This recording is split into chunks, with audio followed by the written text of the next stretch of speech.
Goeiedag julle op hierdie vierde dag van Februarie 2026. Ons as gemeente, gelowige gemeente van Jesus ook in Graaff-Reinet, glo met die hart en bely met die mond dat God daar is. Nou, dit is waarop ons vandag dieper wil ingaan.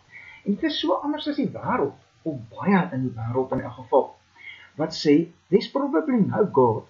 Now relax and enjoy your life. So 'n paar jaar terug het 'n groep ateïste betaal daarvoor dat hierdie 'n groot advertensie moes wees op Londen se dubbeldekker busse, en dit is toe ook daar op die busse aangebring. Jy kan 'n foto daarvan daar sien.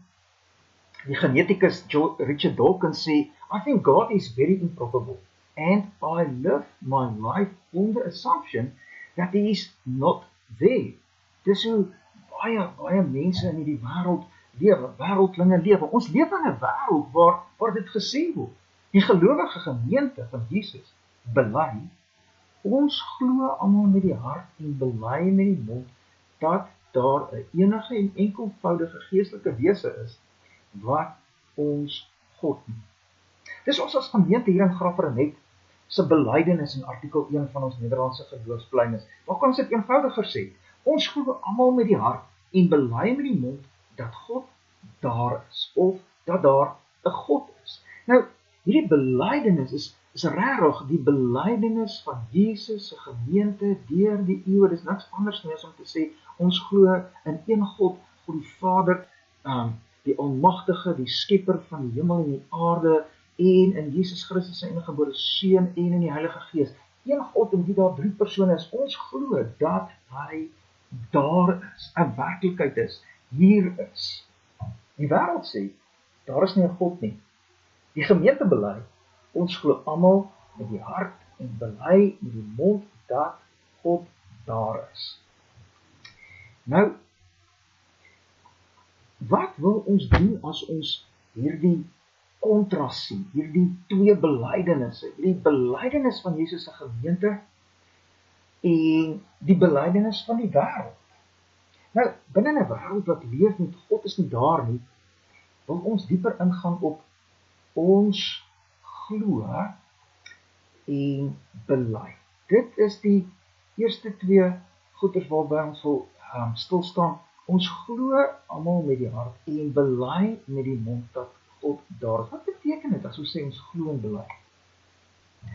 Dan die tweede ding waarby ons wil staan is, op grond waarvan glo en bely die gemeente en op grond waarvan die wêreld nie.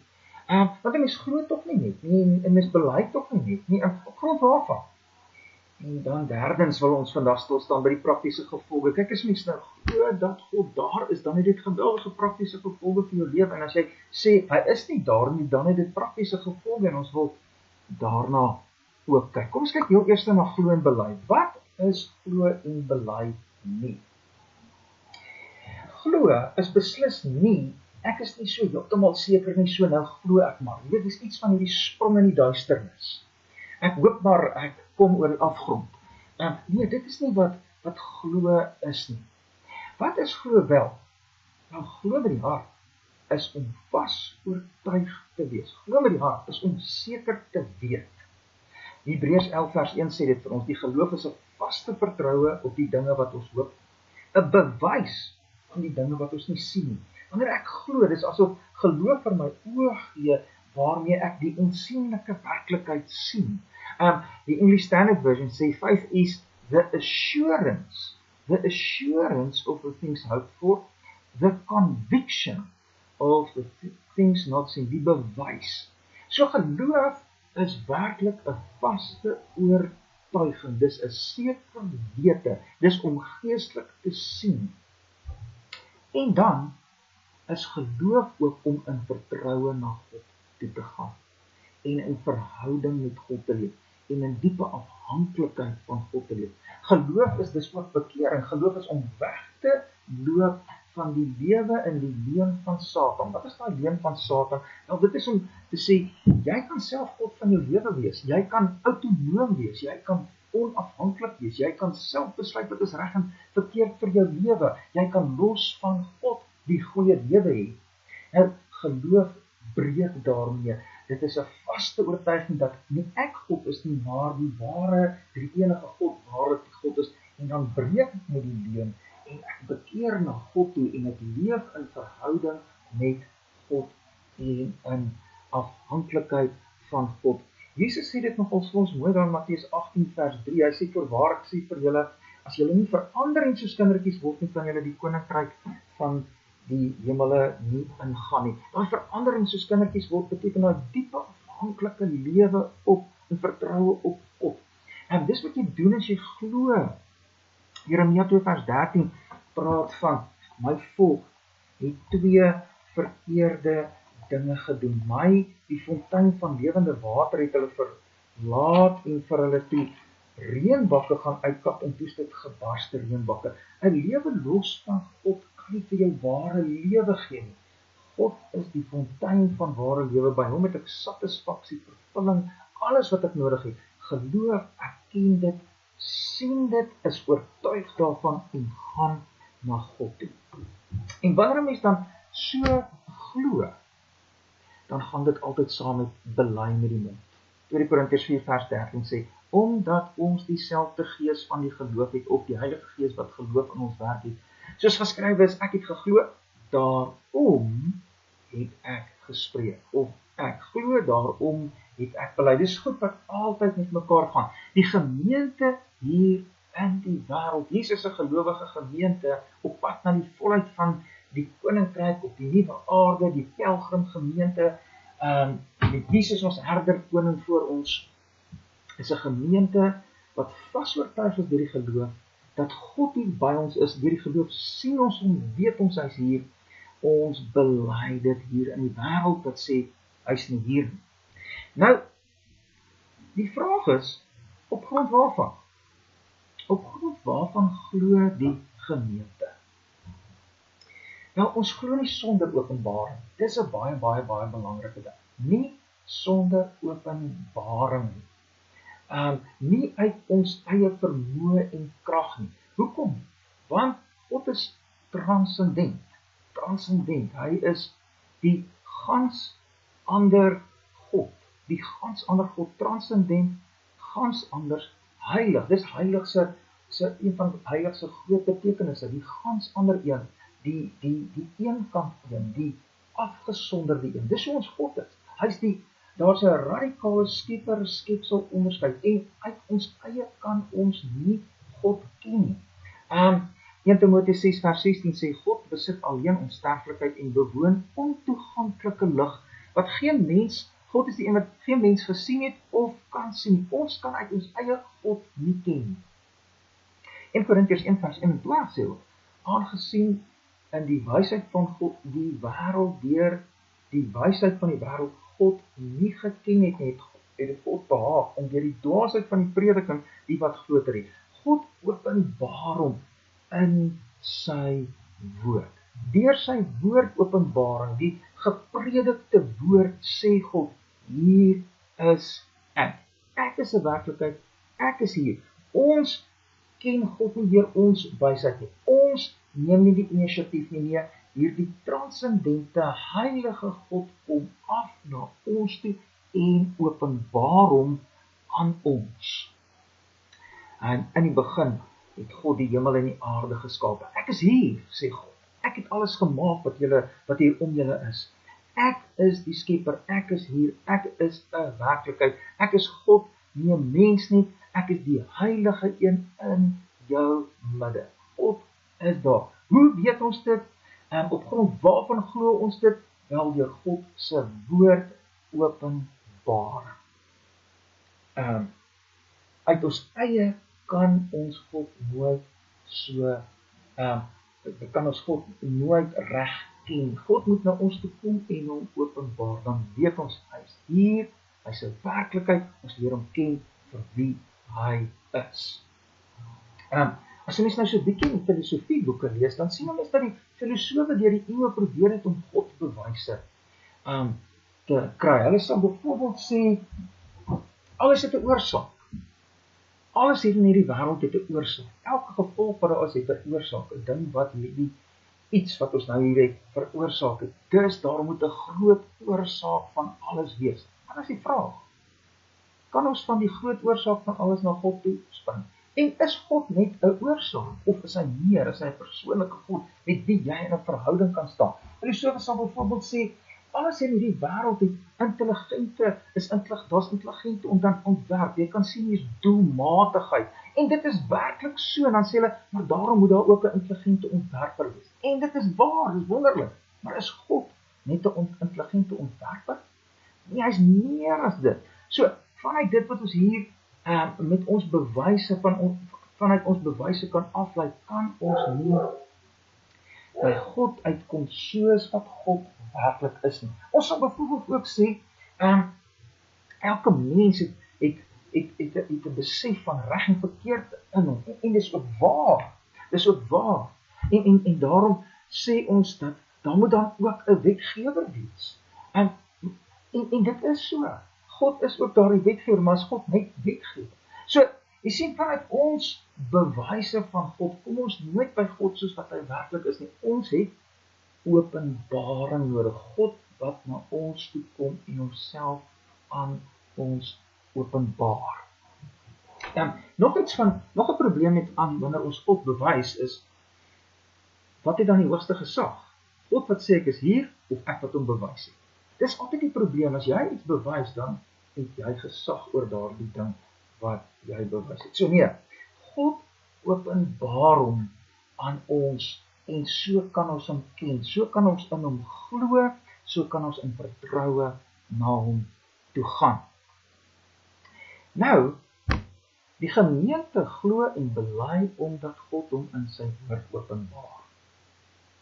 Ons glo en bely dat God daar is, want God openbaar hom in sy woord en sê, ek is hier. Maar nou, waarom glo die wêreld nie? Ja, ongeloof is deel van ons opstand teen God na die sondeval. Dis deel van ons verdorwe, sondige natuur. Romeine 1 vers 18 praat van die mens wat in ongeregtigheid die waarheid onderdruk. En hierin werk Satan saam. 2 Korintiërs 4 vers 3 en 4 sê, Paulus sê daar, en as ons evangelie dan bedek is dit bedek in die wat verlore gaan, naamlik die ongelowiges, in die God van hierdie wêreld, dis die duiwel, die sinne verblind het. Die Satan verblind ons neem die dinge van God nie aan nie, ons onderdruk die waarheid aan. Ons is saam met Satan binne in die opstand teen God en die openbaring van God, en ons verag dit en ons onderdruk dit. Maar waarom glo die gemeente dan? Wel, ons net een rede, geliefde, wanneer jy glo, wanneer jy deel is van Jesus se ware gelowige gemeente, dan is dit genade, dis nie jou goedheid nie, dis genade, deur sy gees met sy woord werk God geloof. 2 Korintiërs 4 vers 13 sê, praat van die gees van die geloof, die Heilige Gees wat geloof werk. Hy is die oorsaak van jou geloof. Dit is nie jou prestasie nie, dit is God wat dit in jou kom opwek het uit genade alleen. Romeine 10 vers 17 sê, die geloof is dus uit die gehoor en die gehoor deur die woord van God. So die Heilige Gees werk met die woord openbaring wat sê, God is hier, geloof in jou. Hy breek daardie opstand van jou af, sodat jy in geloof kan sien die werklikheid soos wat dit werklik is, en dan in geloof na God toe gaan. So, kom ons sluit 'n bietjie af met die praktyk. Hier is geweldig prakties. Wanneer ek in geloof God leer ken het en dan bely, ek glo met die hart en bely met die mond, die eerste kernwaarheid dat God werklik is en hier is, dan het dit praktiese gevolge vir my lewe. Wanneer ek die waarheid van die openbaring onderdruk en sê, God is nie daar nie, wel, dan het dit ook geweldige gevolge. Ons kyk 'n bietjie na die gevolge van die wêreldmensdom wat die waarheid onderdruk en dan sê, God is nie daar nie. En ek het hier 3 ouens uitgehaal, Friedrich Nietzsche, Sigmund Freud en Karl Marx. Dis ouens in die 19de eeu en 20ste eeu wat tot vandag toe 'n reuse invloed het op die denke van die ongelowige wêreld en baie keer ook nog 'n invloed het op ons as kerkmense se denke, want onthou wanneer ons tot geloof kom, is ons nie perfek volmaak nie, ons word nog al die pad sterk beïnvloed deur die wêreld en wêreldse denke, en daarom moet ons kennis neem van die wêreld en die wêreldse denke, sodat ons ook daarvan kan bekeer. Nou, eerste die filosoof Friedrich Nietzsche. Hy leef in die 1800s, ek dink hy is hierso amper aan die begin van die draai van die eeu van die 1800s aan die 1900s, toe is hy oorlede, en hy sê that life has no aim is evident from the accidental nature of its origin. Nou wat hy daarmee sê is, hy sê lewe het geen doel nie, want ons sien dat die ontstaan van die heelal maar net 'n toevalligheid is, en deur toevallighede en plus tyd maar net voort evolueer. Hy was ook 'n evolusionis gewees, en so daar's nie 'n God nie, daar's nie 'n skepper nie, daar's nie 'n plan nie, daar's nie 'n doel nie, alles is maar toevallig gebeur dit net. So daarom het lewe ook geen doel nie, sê hy. Maar dan sê hy that I can posit an aim for myself is another matter. En wat Nietzsche daarmee sê, word die God van jou lewe. Neem beheer, leef deur die krag van die wil, word hierdie obermens, en vat beheer. Nou uit hierdie filosofiese denke van die 1800s wat oorspoel na die 1900s toe en die 20s waarin ons nou leef, kom 'n ou so Sigmund Freud ook daar uit die 1800s, en hy's die sielkundige. Hy sê God is 'n illusie. Hy sê godsdienst spruit voort uit a terrifying impression of helplessness in childhood, and the recognition that this helplessness lasts throughout life made it necessary to cling to the existence of a father, but this time a more powerful one. So wat hy sê, die primitiewe mens in sy vrees en sy bangheid soek 'n soort ouer, en dan skep jy in jou eie gedagtes vir jou 'n God. Maar nou dat ons meer modern raak en weet hoe werk die wêreld en beheer kan jy, los godsdienst, word jou eie God. Leef jou volle potensiaal. Jou volle potensiaal is dat jy God van jou lewe kan wees. En dan die stigter van die kommunistiese staat, Karl Marx. Hy lewe met hierdie gedagtes wat Friedrich Nietzsche ook mee leef en Sigmund Freud leef. Vanuit sy openlike veragting van God en vanuit sy idee dat hy self God kan wees, gee hy sy eie verklaring van wêreldse geskiedenis, sy eie verklaring van mense ellende, sy eie etiese standaard, sy eie plan van verlossing, die kommunistiese revolusie, wat uiteindelik jou by een of ander utopia moet uitbring. Nou in daai kommunistiese revolusie, daar in die 1900s, tussen 85 en 200 miljoen mense doodgegaan. Dit is die effek van wanneer jy sê, daar is nie 'n God nie. Aan die ander kant, ons glo met die hart en bely met die mond dat God daar is. As daar 'n God is, bepaal hy die waarheid, nie ek nie. As God daar is, kan ek nie meer my eie God wees nie. Ek is nie meer autonoom nie. God is my God. As God daar is, dan is daar 'n doel buite myself vir my lewe. Die doel wat God vir my gee. En dit maak my lewe vol satisfaksie en vreugde.